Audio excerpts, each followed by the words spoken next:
name is Katie Toth, and I am a yoga teacher, and I teach primarily kids yoga. I work in the Title I schools, teaching kids mindfulness, and I also am a marine biologist.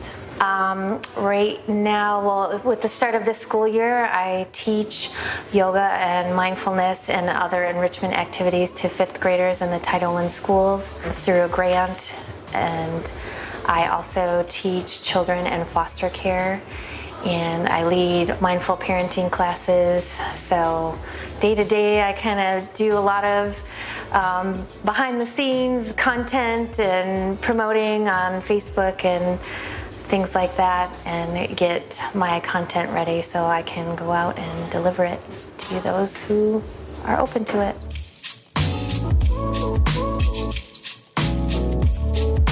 I have been in St. Pete for 16 years, I believe. I've seen lots of change happen, yeah. I used to live right downtown here, so lots of changes. Teaching yoga, I got started, I work in marine science, and the only way to get ahead was to get a master's or a PhD, and so there was a lot of competition. So I decided to try something different, and I thought about nursing, and then somebody mentioned, why don't you teach yoga?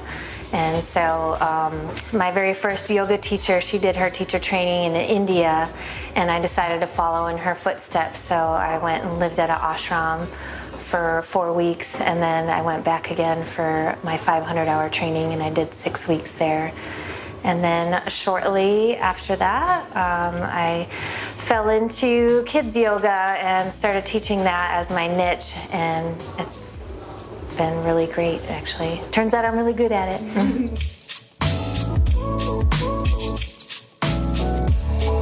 Well, I have had a lot of anxiety, depression in my life, especially as a kid, and I wish somebody would have taught me these tools of stress management.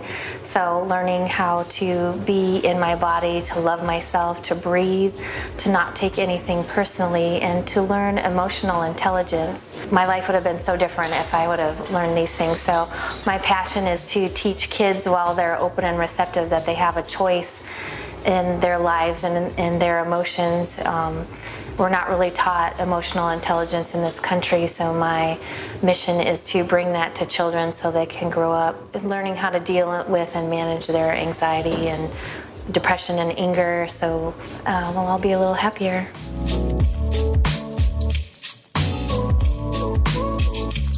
Teaching in the Title I schools with fifth graders 1 hour once a week, I notice, is not enough to make a significant change in their behavior when they have so many other outside factors, and nobody else kind of reinforcing the tools of mindfulness. So I had a school recently, an elementary school recently commissioned me to make audio guided meditation recordings for their morning announcements.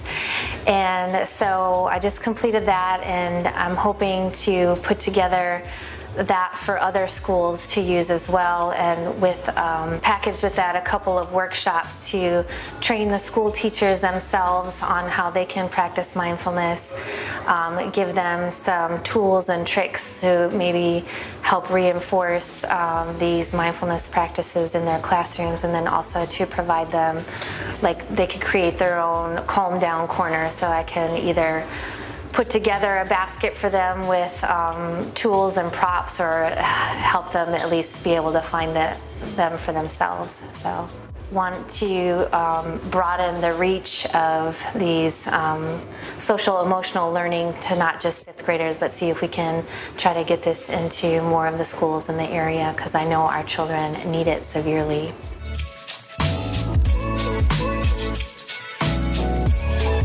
Well, a lot of people think like teaching yoga and mindfulness is associated with religion. So that is a definite misnomer, and it's really, what I teach is really about self-awareness and stress management, but also that you have to be flexible to do yoga, which is not true. We teach ourselves how to be flexible, not only in our bodies, but with our thought processes. And then the other misconception about meditation is that we need to like clear our mind, and that's impossible. If anybody's ever sat down and tried not to think, that's not possible. We don't have control over the thoughts that come into our mind, but what we teach is that we do have control over what we do with those thoughts that come into our minds.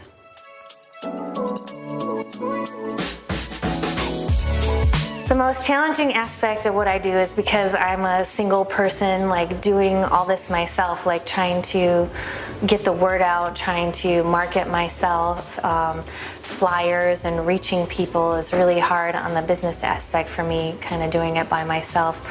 We generally don't have a business background and we have a hard time charging what we're worth, so marketing is probably my biggest challenge. But in the trenches, dealing with all the different behaviors with children, especially in the difficult schools, you know, they have so much trauma in their lives, and so trying to figure out how to best meet the children where they're at and give them what they need has been a big challenge.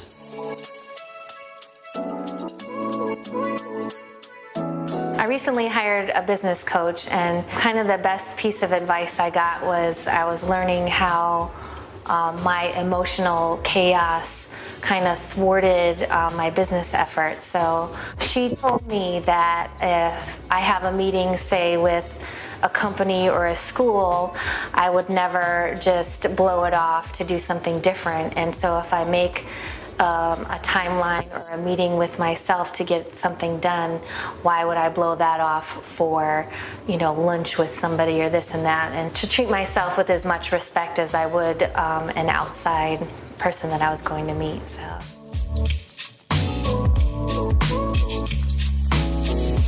St. Pete. Well, I came to St. Pete because of a man, my former husband, and I love St. Pete. I love the people that are here.